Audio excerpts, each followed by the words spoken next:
So H&K just sent me the brand new VP9K, right? So this competes with the Glock 19 in size, everything else. Now, I've been a shooter of the VP9s forever, right? I love all the VP9s, the VP9 SK, but these have just been released, and you're seeing them released on the Grams, the YouTube and all now.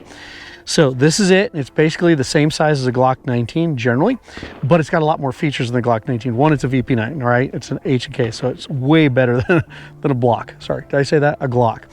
Furthermore, a lot more serrations on this gun compared to what was before, if you can see those, right? Because this one comes with an SCS, a Holosun SCS sight. It's now mounted directly to the gun itself, and I can use my standard sights that are on there, right? So I don't have to get extra higher sights. Furthermore, we've got the anti-glare on the sights, both the front and the rear, because of the serrations on there. Helps you see it just a little bit better, and they're good wide notched and then good squares, because squares fit easier, right? Once you look in the notch. Secondly, next, you've got different configurations on the back strap compared to just normal. You can get some extra ones through H&K that gives you up to what, 54 options, I think it is, up to 54 options on both sides and around to fill your hand the way it needs to be. So it can be customized. Next, they flared the magazine well. So if you notice, that magazine well is a bit flared. And what that does, that allows you, that flare, to load a little bit more easily as you put the magazine in. On top of that, with the magazines, they added, if you see them, let me holster this up. As you see the magazines, they added kind of like a pull area here. So if you need to strip your magazines, there's an area for your fingers to catch on once the magazines are in there. So if you need to, you can strip a magazine a lot easier. Now it also has the paddle, right? Meaning has the ambidextrous magazine release right here. And I love the paddle, right? Because I can take, keeping my proper same grip, all I've got to do is hit the magazine release here without changing my grip, right? If you have the magazine releases most guns have in America, you've got to reach around, what I call crab walk or spider walk the gun around. You got to crab walk around, hit with your thumb to drop the mag, then you got to go back and reestablish a grip. Where with this, all I have to do is simply come down, hit, and come back up. Now it's a training thing too, right? If people don't train this, they come down, they hit the magazine release, and then they float their finger at or on the trigger. So you've got to train yourself to do this, hit and right, come back up. And now I tell you, to me, it becomes a faster way to use the magazine release. And once you go paddle, which is what you see on here, once you go a paddle magazine release, I'll tell you what, you don't want to go back, okay? Now, magazine wise, the magazines come with 15 round mags. So the gun will also accept the standard 17 rounds from the standard VP. Notice it leaves a little bit of a gap, and I'm sure in the aftermarket or H&K has the pieces to go around here so it can sit flush and you can grip it a little bit better and have a little bit more capacity than just 15. But for now, the capacity of the magazines are simply 15 round mags, and they sit flush like this. My understanding is the trigger is a little bit different. As I feel this trigger, it feels a little bit wider across the face of it, okay? And it breaks a little bit different than the standard VP9 that I've been used to. So I've become impressed with this trigger. I took this gun out yesterday and I zeroed it up and I shot a little bit, and I like it. There's another one of these I want to show you in a minute, not just the VP9K, but the VP9F. I think I like the VP9F better, but I've not yet shot it, so we're gonna see. Okay, but notice this is the size of a standard Glock 19. So in America, it seems like we've kind of settled on, we like the size of the Glock 19, the Glock 17. This is H&K's response to it, and it shoots way better than Glock. So just want to introduce to you the VP9K. Let's test it out and see what it does. So I'm about 4 or 5 yards from my target. I'm just going to shoot center mass. You can't see the target down here, okay? But I'm just going to shoot center mass. I want us to see what the gun looks like, what it feels like. All right, so here we go.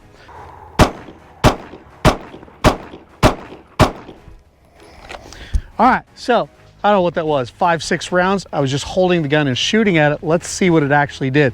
And I was sitting probably about 4 yards or so.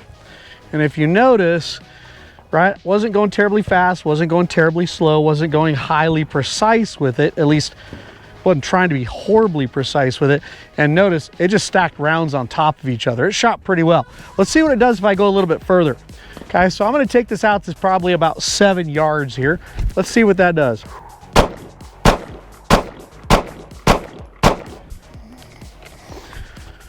All right, so 7 yards.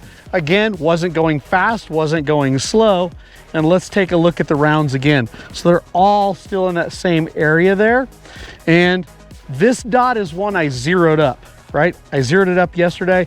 So it's shooting pretty accurately. It's working well.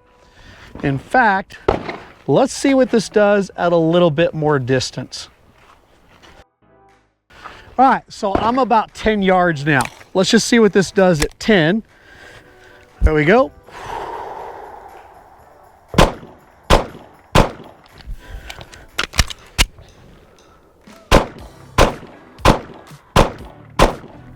Okay, I let my pinkies go on a couple of those, and one I just rushed my shot a little bit. So let me show you. I think it was my last shot. I let my pinky go on it, so right here. And on this one, I just rushed my shot a little bit. So from 10 yards, it's doing pretty good, right? All right, let's go see what it does a little bit further out. See if I can shoot my camera. Okay, so now I'm sitting, well, I don't know, about 15 yards right here. Okay, so 15 yards.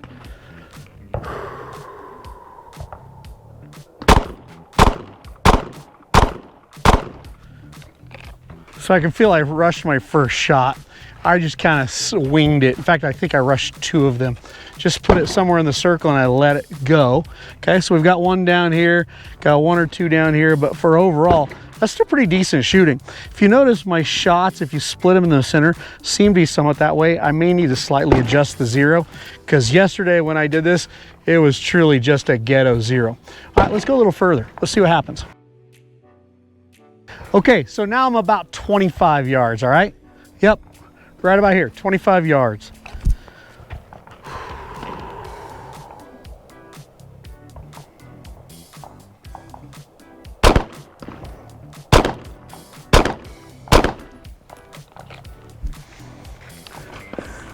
So my second shot that I did, I let it go way too high. My dot was way high. Right? Because I zero at 10 yards, my height over, the way I use it, the trajectory of the bullet, I let it go higher than I wanted to. And I'll show you the shot. I let my dot, or I put my dot about right here and shot, and there's the bullet right there. So it's a little bit higher than I like it to be. I want it to be more center, but it was just me not managing where the dot was. So for a 10-yard zero, I find for me, if I put my dot about right here, the climb, so if I put my dot about right here, my climb puts my bullet about right there. So I think I've got 1 extra bullet here that was a little bit low. That was my high one, but I think I fired 3 or 4. And I know at least 1 or 2 were dead center here, simply because I dotted here. That one, again, I just rushed. But think about this, right? I'm shooting standard basic ball ammo. In fact, I think I'm using 115 grain full metal jacket from MagTech, and pretty decent ammo, but it's factory ammo. So, I mean, the deviation, the variation here is, it's just training ammo, right? It's not truly dialed in ammo. But think about this, with that gun in my hands, and I've only shot probably now a total of 40 or 50 rounds to this gun. Not bad shooting at all, and I like the trigger. The one thing I'll tell you that I'm not so sure about yet is if you notice the flared magwell right there, that flared magwell, when my hands go on it, my pinky sits on that flared magwell. I'm not used to that. That's a different feel to me. And because that weird feel, it presses into my finger a little bit different. I can tell I was shifting my finger, this pinky on occasion, because it just feels different to me because I'm not yet used to it. And I let some of my shots go low because I'm just not used to that weirdness of the pinky. And generally, if your shots go low, generally, if you're a pretty good shooter with a good grip, it's because you let your pinkies be a wimp, right? They were just slightly loose. And so as you drug the trigger back and down, because it's the counterbalancing torque point to the gun, right? I'm dragging the trigger somewhat back and down, right? Because I do that, I'm dragging the gun down if the pinky is tight. So what I had to do is a couple times, because I'm just not familiar with that feel right there, that lip right there on the middle of my pinky. I had to remind myself to tighten down my pinkies because I'd move it off slightly because I'm just not used to it. And because I'd move it off slightly loose the pinky, the shots went low. But can we say this? That's an 8-inch circle, right? Anywhere from about 4 yards to 25 yards, it's not bad shooting. Anyways, the gun itself to me, oh, I love that. That has a really good feel. And it's slightly thinner from what it feels like and looks like to me than standard VP9. It has extra serrations on here so I can cock this thing or charge it up a little bit better. I hear the springs are better on this thing. All I know is it feels good, and I love this trigger. If anybody gets the trigger right out of the box, it's H&K. All right, boys and girls, first impressions on this gun. I like it.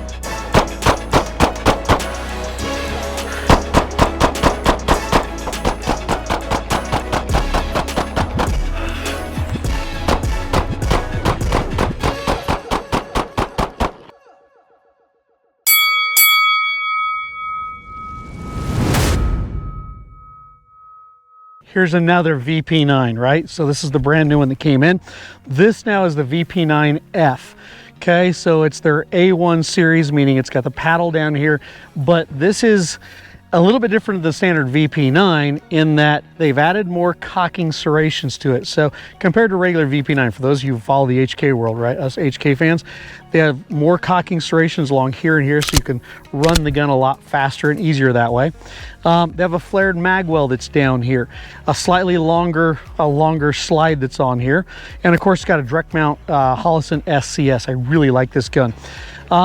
A lot more to it, right? They've changed, added some stuff to the back strap so you can customize this a little bit better to your grip. The magazine itself, it comes with one 17-round magazine.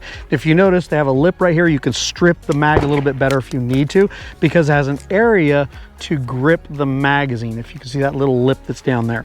So you can strip it out a little bit more. Plus, on top of that, it comes with a 20-round magazine. So the standard one is a 17-round. The other one is a 20-round magazine, which I really like, right? I use that as my backup mag, or I use it as my competition mags, or if I just want a lot of pews, I like a 20-round mag, okay? So 17-round mag, 20-round mag. So ultimately, when you chamber this, you should have an 18, right? 1 in the pipe plus 17 in the gun, or 21, 1 in the pipe and 20 in the gun. The sights. The sights on these have the anti-glare, so a lot of stippling or hash marks across here and here, so it cuts down the glare on here, and has a really good wide notch to where this one squared up fits into that notch really, really well in case your optic goes down. I tell you, I haven't shot this one yet. I'm looking forward to it, and this should have just been released by the time you guys read this. Oh, one other thing I like, if you put your thumb up here, it's got an area for you to really grip into if you do that. I tend to put my thumb a little bit higher, so for me that doesn't matter. I tend not to go down here, but a lot of people have that as an index point, but I tend to go up here. Boys and girls, I'm looking forward to shoot this. Now, I've not yet zeroed this optic. In fact, I've put no rounds through this gun. All we've done is cleaned it up. Michael cleaned this thing up, lubed it up, so we're gonna go give it a try. I'm probably gonna have to make adjustments with it. So let's just go see what she does. And let's hope it's not too far off so it hits the camera, okay? I'm only gonna start about 5 yards here, okay? Just to test it out, see where it's at. All right, so I'll tell you, it's pretty close to 0 right now. So what I did is on this is one of our Defenders USA targets. I call our skeleton target. All I did is I put my dot right here at the top of this 1-inch triangle right there. And I was at 5 yards basically, and my bullets are right there. So it's really close to 0 straight from the factory. So let's see what it does, say from 10. Let's find out. Okay, so about 10 yards here.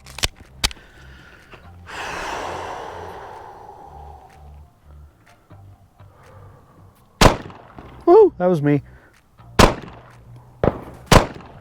That was me.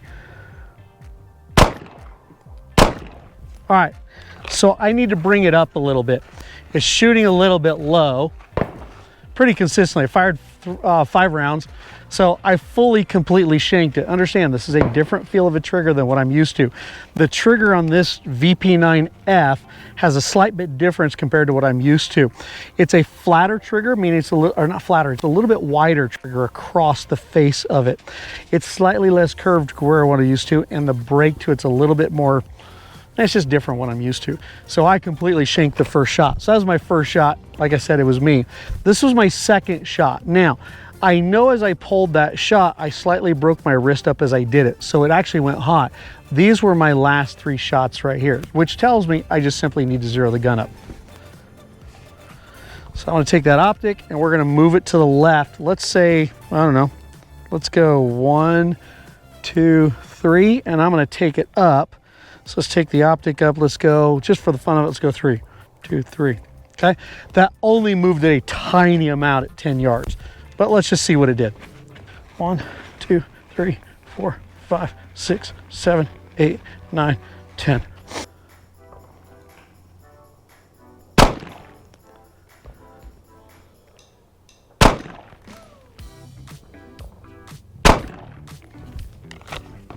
Okay, so on the very first one I shanked the shot, that was me being pinkies all day. But let's take a look at the last two, because the last two is the one that count on there.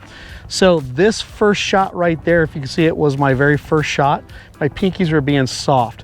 Then I tightened it up. That was my second shot. This was my third shot. So I was shooting at this 1-inch square right here from 10 yards, which tells me, you know, it's a good hit. I'm gonna move it over to the right, just one click right, and we're gonna say this thing is zeroed. Okay, so I've gone one click to the right. I'm gonna tell you that's a zeroed gun. Let's see what it actually can do. Okay, so from about 5 or 6 yards here, I've only got a few rounds left in the gun, but let's see what it does.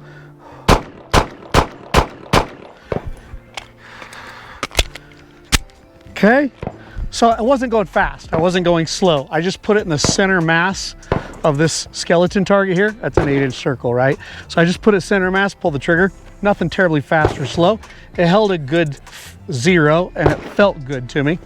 Let's go a little faster.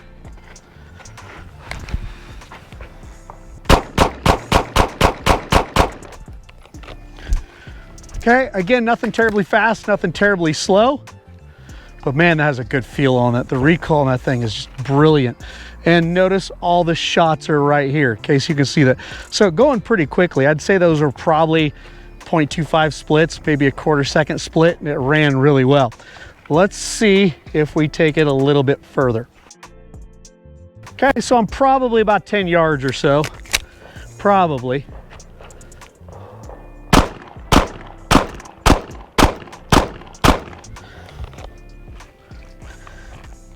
Guys, I'm liking this gun. That's got a good feel to it. All right, so let's take a look. All right, so I dropped one right there with my pinky. I mean, it's still in the 8-inch circle. It's just fine. But I tightened my pinky back up. All those shots, 5, 6, 7, whatever that was, are all about right there. So let's go a little bit further. Let's see what it does a little bit further back. So here's about 10 yards. Let's say about 15, 17, something like that.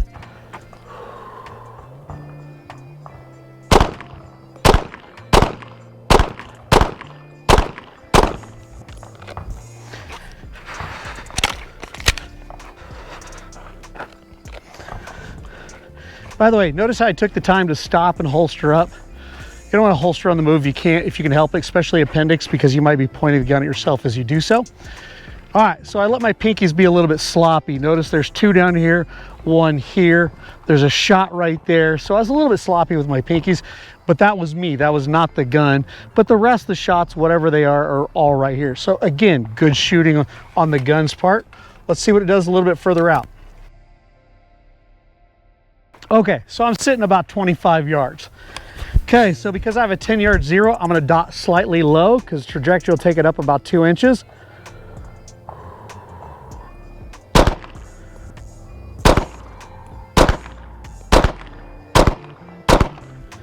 So there was probably 2 of those shots, maybe 3, I let go just a little bit too low.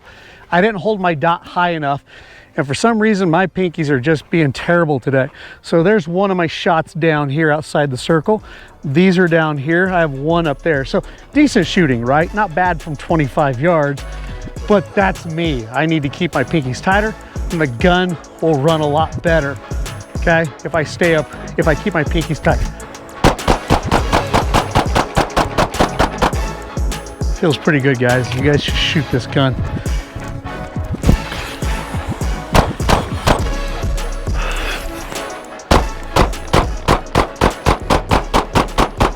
So already I'm convinced. You guys need to go buy this gun. I like it a lot.